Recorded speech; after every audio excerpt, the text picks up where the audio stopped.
سؤال مفاجئ ليكي كأم بره المنهج، كيف تقومي بعملية غسيل الببرونة؟ أنا مش جاية أتريق، هي عملية بجد. أنا سلمى حسين مامة رشيد، وهكون معاكي من واقع تجربتي الشخصية كأم في عرفتي تربي.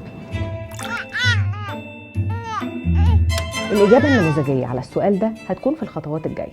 بنشطفها بمية وصابون، وأهم حاجة ندعكها كويس بالفرشة المخصصة لغسيل الببرونات زي اللي موجودة في الصورة. هتقولي لي صابون إيه؟ مش استخدام الصابون كتير غلط؟ هقولك عندك حق، في منتج مخصص لغسيل الببرونات صحي أكتر ومش بيسيب رواسب في الببرونة، حتى هتلاقيه مش بيعمل رغاوي كتير. بس هنجيبه منين ولو لقيناه هيبقى بكام؟ عشان تعرفي كملي الفيديو. هتلفي شويه علشان تلاقيه، لان هو ما بيبقاش متوفر كتير، ولو لقيتيه بيكون في المحلات الكبيره بتاعه بيع مستلزمات الاطفال. هو غالي شويتين، لكن لو لقيتيه وعندك القدره الماديه انا بنصحك انك تجيبيه. لكن لو مش هتقدري تجيبيه انا اكيد هقولك البديل.